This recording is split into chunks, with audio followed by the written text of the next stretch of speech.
दोस्तों आप आ गए हैं तो हमारे चैनल को सब्सक्राइब कर लें और साथ में घंटी का आइकन भी दबा दें ताकि हमारी नई वीडियो आप सभी को सबसे पहले मिल सके। एक गांव में एक सुनैना नाम की लड़की रहती थी। ऐसे तो सुनैना एक मिडिल क्लास से बिलोंग करती थी, परंतु उसका सपना था कि पढ़ लिख कर अपनी गरीबी को जल्द से जल्द मिटाना। सुनैना की माँ दूसरों के घरों में काम करके सुनैना को पढ़ाती लिखाती थी। सुनैना के कॉलेज में एक लड़का भी पढ़ता था जिसका नाम राजेश था। वो सुनैना को बहुत ही ज़्यादा पसंद करता था क्योंकि सुनैना बहुत ही खूबसूरत और ब्यूटीफुल लड़की थी। एक दिन राजेश सुनैना से बोलता है, सुनैना, मुझे तुमसे कुछ कहना है। हाँ राजेश बोलो, क्या कहना चाहते हो? सुनैना, प्लीज तुम इनकार तो नहीं करोगी ना? अरे बताओ राजेश, क्या बात है, बोलो तो सही। सुनैना, मैं तुमसे बहुत प्यार करता हूँ। मैं ये बात तुमसे कह नहीं पा रहा था क्योंकि मुझे बहुत डर लग रहा था कि तुम कहीं ना कह दो। देखो राजेश, तुम प्यार वार के चक्कर में मत पड़ो, अपनी पढ़ाई लिखाई पे ध्यान दो और मुझे भी पढ़ने लिखने दो। मुझे प्यार वार के चक्कर में नहीं पड़ना है। जो लड़कियां प्यार के चक्कर में पड़ी है ना, उनको भी मैं देख रहा हूँ। आरती को देख लो, बेचारी प्यार के चक्कर में पड़ी थी, अब आज धोखा खा गई। तो इस तरीके से मुझे प्यार के चक्कर में नहीं पड़ना है, तो इसीलिए तुम मेरा पीछा करना छोड़ दो राजेश और अपने कैरियर पे ध्यान दो। और ये कहकर सुनैना वहाँ से चली जाती है। देखता हूँ तुम कब तक मुझे इनकार करती हो। एक ना एक दिन तो तुम्हें भी मुझसे प्यार हो ही जाएगा। ये कहकर राजेश अगले दिन सुनैना को प्रपोज कर देता है। सुनैना देखो, प्लीज ना मत कहना। मैं तुमसे बहुत प्यार करता हूँ और तुमसे शादी भी करना चाहता हूँ। कसम से तुम्हें बहुत खुश रखूँगा। प्लीज मेरी बात मानो सुनैना। सुनैना को उसकी बात सुनकर उस पर दया आ जाती है और सुनैना भी उसके तरफ थोड़ी थोड़ी आकर्षित होने लगती है। देखो राजेश, ऐसे तो मुझे प्यार पे विश्वास नहीं है, भरोसा नहीं है, फिर भी तुम मुझे बहुत अच्छे लगते हो, इसीलिए मैं तुम्हें हाँ कह रही हूँ। परंतु तुम्हें मेरी माँ से बात करना होगा शादी के लिए। ठीक है सुनैना, मैं तैयार हूँ तुम्हारी माँ से बात करने के लिए। अगले दिन राजेश सुनैना के घर जाता है और जाकर उसकी माँ से कहता है, आंटी जी, हम और सुनैना एक दूसरे से बहुत प्यार करते हैं। हम दोनों शादी करना चाहते हैं, परंतु आंटी जी आपकी इजाज़त चाहिए। सुनैना की माँ जब ये बात सुनती है तो बोलती है, बेटा, तुम्हारा घर कहाँ है? तुम कौन हो और ऐसे कैसे तुम मेरी बेटी का हाथ मांगने चले आए? आंटी जी, ऐसे तो मेरे पापा बहुत बड़े बिल्डर हैं और वो काम के सिलसिला में हमेशा बाहर रहते हैं, इसीलिए वो नहीं आ पाए, मुझे आना पड़ा। लेकिन आंटी जी, मैं पक्का आपको विश्वास दिलाता हूँ कि मैं आपकी बेटी को हमेशा खुश रखूँगा। परंतु बेटा, तुम बहुत बड़े घर के हो, हमारी औकात नहीं है तुम्हारे सामने खड़ा होने की, और मैं अपनी बेटी को तुम्हारे घर में कैसे भेज सकती हूँ? आंटी जी, मैं मानता हूँ कि मैं बड़े घर का लड़का हूँ, परंतु मेरा दिल बहुत साफ है। मैं छोटों लोगों से भी बहुत प्यार करता हूँ। मुझे पैसे की बिल्कुल भी घमंड नहीं है। आंटी जी प्लीज ना मत कहिएगा, वरना मैं जान दे दूंगा अपनी।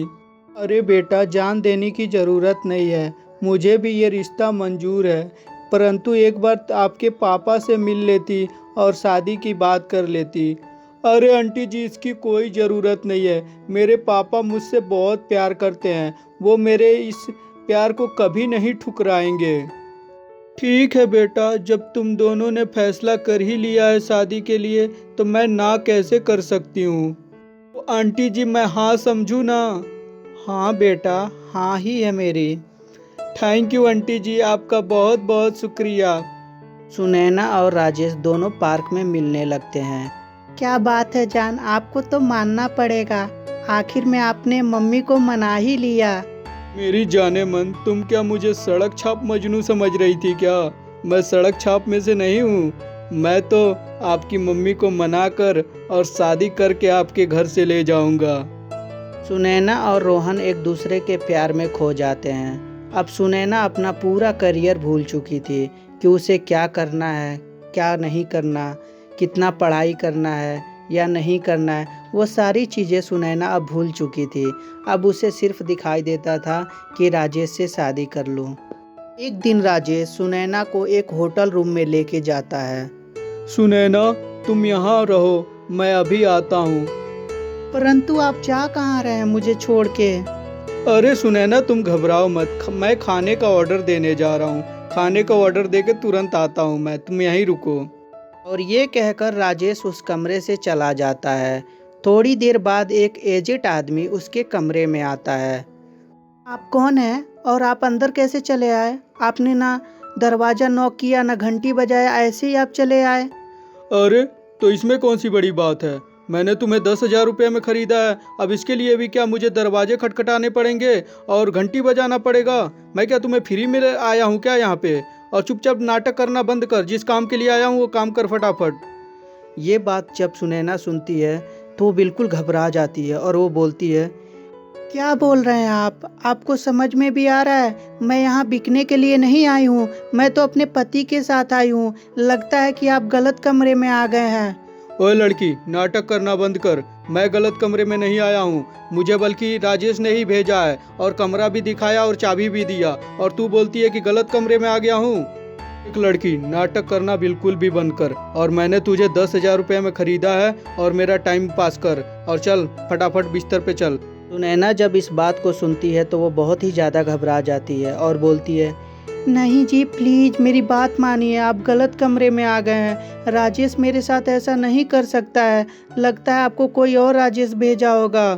ओए लड़की, तेरा आपस का मामला है, तुम लोग आपस में सपना। तुम्हारा राजेश क्या कर सकता है क्या नहीं कर सकता वो तुम लोग जानो, मेरा जो काम है वो करो तुम। चलो फटाफट। फिर वो आदमी सुनैना के साथ बदतमीजी करने लगता है। प्लीज़ मुझे छोड़ दो, मुझे ये सब नहीं करना है, मुझे अच्छा नहीं लगता, प्लीज़ मुझे छोड़ दो भगवान के लिए, प्लीज़। परंतु वो आदमी सुनैना की एक नहीं सुनता और उसके साथ बदतमीजी करता ही रहता है। तभी सुनैना एक रखी हुई गिलास को उठाती है और उसके सर पे दे मारती है। वो आदमी बेहोश हो जाता है और सुनैना अपनी इज्जत आबरू को बचाकर वहाँ से भाग जाती है। इसीलिए कहते हैं दोस्तों, कभी भी किसी से भी दिल लगाने से पहले उसके बारे में अच्छे से जान लें, वो कौन है क्या करता है, तभी उससे प्यार करें। तो दोस्तों आप आ गए हैं तो हमारे चैनल को सब्सक्राइब कर लें और साथ में घंटी का आइकन भी दबा दें ताकि हमारी नई वीडियो आप सभी को सबसे पहले मिल सके।